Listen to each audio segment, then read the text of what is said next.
Why does it feel like the people who are supposed to love you unconditionally are sometimes the ones who hurt you the most quietly? Why does it feel like the moment you start winning, really winning, something shifts in certain rooms? The energy changes. The smiles stay, but something behind the eyes goes cold. Why does it feel like some of the most dangerous conversations about your life happen when you're not in the room? And the people having them share your last name? Most people never see this. They keep calling it family drama. They keep blaming it on stress or misunderstanding or just the way things are. They keep forgiving things that were never accidents. Here's the truth. The most sophisticated betrayal you will ever experience in your life will not come from a stranger. It will not come from an enemy. It will come wrapped in familiarity. It will come in a voice you've known since childhood. It will come from someone sitting at the same table as you at Christmas. And centuries ago, Niccolo Machiavelli explained exactly why this happens. The truth is unsettling because it's not about hate. It's not about malice. It's about something far more complicated than that. Stay with me, because what I'm about to walk you through, most people only discover after they've already paid the price. Most people assume family is safe by default. They were taught from childhood that blood is thicker than water. That family will always show up. That no matter what happens out there in the world, home is where you can finally drop your guard. And that belief, that comfortable, warm belief, is exactly what makes you vulnerable. But here's the thing. Machiavelli observed something that most people spend their entire lives refusing to accept. He wrote, "Men are driven by two principal impulses, either love or fear." And what he understood, that most people don't, is that neither of those forces disappears just because someone is related to you. Family doesn't eliminate human nature. It just gives human nature a front row seat to your life. When someone is close enough to watch you every day, to see your habits, your wounds, your dreams, your doubts, they collect information. Not always on purpose, but they collect it. And that information, in certain hands, becomes a map of exactly where you're soft. Consider what happens when you start to grow. You get a new job. You move to a better city. You stop accepting treatment that used to be normal to you. You start carrying yourself differently. Something shifts. And certain people inside your own family start behaving in ways you can't quite explain. That shift is not a coincidence. It is not random. It is a psychological mechanism called status threat, and it runs quietly under the surface of some of your closest relationships. We'll come back to something important about this later. The part that most people wish they had understood before it was too late. But first, let's talk about the 4 types. Member Type 1. The Underminer. Betrayal inside a family rarely looks like betrayal. That's what makes it so effective. The first family member you must never fully trust is what I call the Underminer. And here's what most people don't realize. The Underminer is almost never aggressive. They don't attack you directly. They don't argue with you. On the surface, they seem supportive. They say the right things. They show up to your events. They tell other people they're proud of you. But watch what they do right after. They follow the compliment with a question that plants doubt. "Oh, you got promoted? That's amazing. Do you think you're really ready for that kind of pressure?" They share your news with a tone that somehow makes it sound uncertain. "Yeah, she's starting her own business. We'll see how it goes." They bring up your past failures in conversations about your future, not to be cruel, with a smile, almost like they're concerned. Your ambition reflects their stagnation. Your movement exposes their stillness. And the mind, when confronted with that kind of mirror, does not respond with admiration. It responds with quiet sabotage. Machiavelli once wrote that, "It is better to be feared than loved if you cannot be both." What he understood is that love, in the absence of respect, can become one of the most suffocating forces in a person's life. The Underminer doesn't hate you. In some cases, they genuinely believe they love you. But their love has a ceiling, and that ceiling is slightly above where you currently are. The moment you push past it, the undermining begins. If they consistently make you feel smaller right after you share something big, that is not support. That is fear wearing the mask of concern. Member Type 2. The information broker. Consider what happens when you share something personal with a family member you trust. You tell them about a problem in your relationship, or a struggle at work, or a fear you've been carrying quietly. You share it because they're family, because you feel safe, because that's what family is for. And then, weeks later, you find out the conversation is now common knowledge. The detail you shared in confidence has traveled. It's been discussed, analyzed, used as evidence in someone else's argument about who you are. That is the information broker. The information broker is one of the most dangerous members of any family circle because they operate with complete deniability. They're not gossiping. They're sharing out of concern. They're not betraying you. They're trying to help. And because the family structure gives them a pass that strangers would never get, they keep doing it. Here's the thing about what they're actually doing. They are building social currency. Every piece of information about you that they carry to another person gives them relevance, connection, a role. They become the one who knows things, the one people go to, the one who's always in the loop. Your private life is the product they trade. Seneca once warned, "Associate with people who are likely to improve you." And what that means in practice is this: not everyone who has access to your life deserves it. Access is a privilege, and within families, that privilege is handed out by default, without being earned. The signal to watch for: they always seem to know things about other family members that those people never told them directly. If information flows to them that easily from others, understand. It flows away from you just as easily. If they know everyone's business, they are telling everyone yours. Before we get to the third type, and this one is the one people find hardest to accept. If this is making you see your family dynamics differently right now, hit the like button and subscribe. Not for us. Because there are people in your life right now who need to watch this before it costs them something they can't get back. Help us reach them now. Let's keep going. Member Type 3. The Conditional Supporter.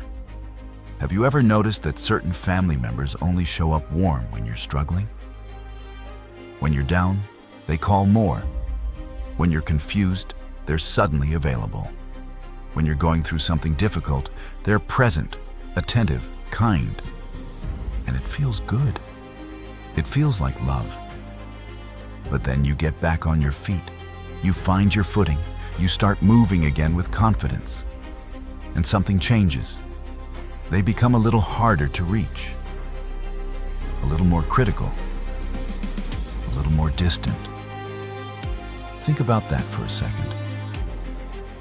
That pattern has a name in behavioral psychology. It's called intermittent reinforcement tied to status. What it means is that their warmth is not unconditional. It is a response to your position. When you are below them in some way, financially, emotionally, socially, the relationship feels warm.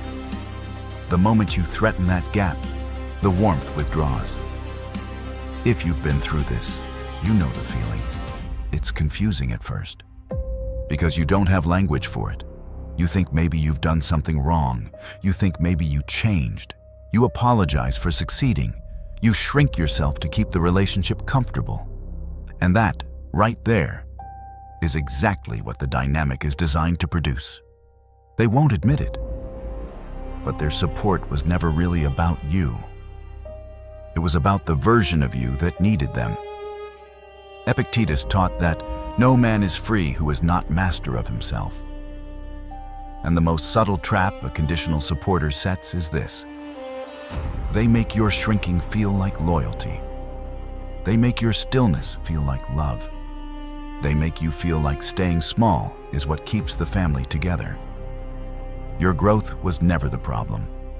Their need to feel needed was. And that is not something you can fix by changing who you are. Member Type 4, the silent competitor. Now we get to the one nobody talks about. The silent competitor doesn't look like a threat. They are usually someone close in age to you, a sibling, a cousin, maybe a family member who grew up in the same house. And on the outside, everything looks fine, maybe even good. You get along, you spend time together. There's no obvious friction, but something is always slightly off. Pay attention to these 4 variations, because each one tells you something different about what's really happening. The first variation is the achievement shadow. This is the family member who responds to your good news by immediately bringing up their own. You announce something, a promotion, a milestone, a win, and within 60 seconds, the conversation has shifted to something they've done. It doesn't feel aggressive. It feels like normal conversation. But watch how consistently it happens. That is not coincidence. That is a reflex. Your success triggers an anxiety in them they can't sit with. The second variation is the quiet dismisser. This is the one who never quite celebrates you fully. There's always a but, always a qualifier. That's good, but it's a tough market. Congratulations, but don't get too comfortable. They frame it as wisdom, as realism. What it actually is a refusal to let your wins land fully. Because if your wins land, something in the comparison shifts. The third variation is the recruiter. This is the family member who always seems to be pulling other people into their orbit, and slowly, subtly, away from yours. They build alliances. They create inside jokes you're not part of. They position themselves as the one people come to. And if you ever try to name what's happening, you'll look paranoid, because it all looks social, it all looks warm. But underneath it is a quiet, consistent competition for relevance inside the family structure. And then there is the fourth variation. This is the one most people never see until it's too late. The fourth variation is the memory keeper. This is the family member who holds your past against you. Not loudly, but strategically. They remember every mistake you've made, every embarrassing moment, every time you fell short. And they keep those memories close, not because they're bitter, because those memories are leverage. Whenever you rise too far above the version of you they're comfortable with, they reach into that archive and pull something out. A comment at a family dinner, a reminder of who you used to be, a story that reframes your current confidence as arrogance. They won't call it competition, they'll call it honesty. But here's what you need to understand. When someone consistently reaches for your past, every time your present starts looking powerful, they are not trying to keep you grounded. They are trying to keep you manageable. Have you ever noticed that the people in your family who operate this way are never confused about where to strike? They don't stumble into your soft spots by accident. They've been watching you since before you knew how to protect yourself. They saw you at your lowest. They were there when you cried. They watched what broke you and what held you together. They know what makes you feel guilty. They know what makes you question yourself. They know which words, from which people, in which tone, will stop you cold. And here is where it gets even deeper. Years of family proximity is not just emotional connection. It is intelligence gathering. Every holiday, every phone call, every argument, every time you let your guard down, they were collecting data on who you are at your core. Your triggers, your patterns, your fears, your need for approval from people whose approval, if you're honest, you should have stopped needing a long time ago. They don't know every detail, but they know enough, and they move accordingly. This is what I mentioned earlier, and it is the part most people wish they had understood before the damage was done. When a family member who has been quietly undermining you, brokering your information, withdrawing support, or competing with you suddenly becomes warm again, don't just accept it. Question it. Sometimes the reason is strategic. They need something from you. A favor, access to your network, your presence at an event that benefits their image. Other times, it is need-based. Something in their own life has shifted and you've become temporarily useful again.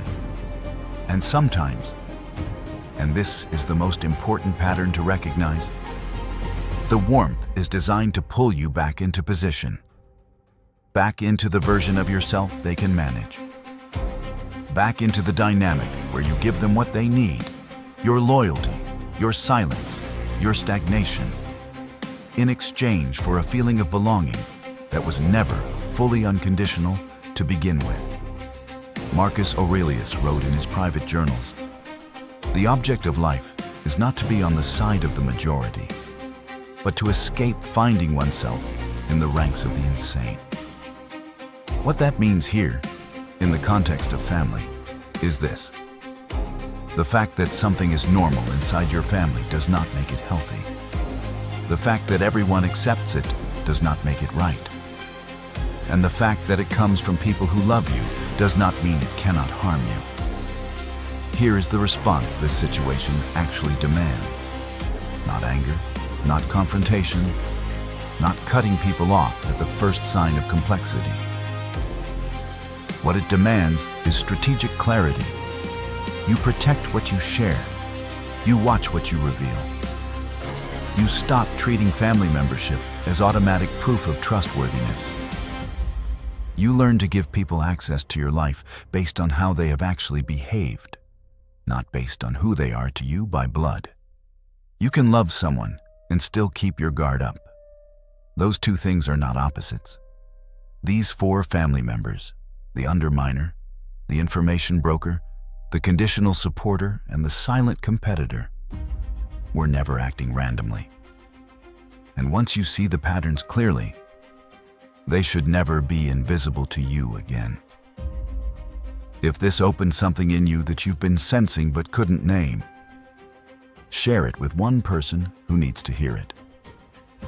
One person in your life who keeps making excuses for family behavior they've never been able to explain. Subscribe so you never miss what we uncover next. And before you go, drop a comment with just one word. The word that describes how you feel right now. I read every single one. The game is already being played inside your family. The only question is whether you're finally watching it clearly. You're not the same person who pressed play on this video. You know that. Don't stop here. Click this next video right now. It's exactly what you need to see next. The pattern continues, and so do you. Stay dangerous.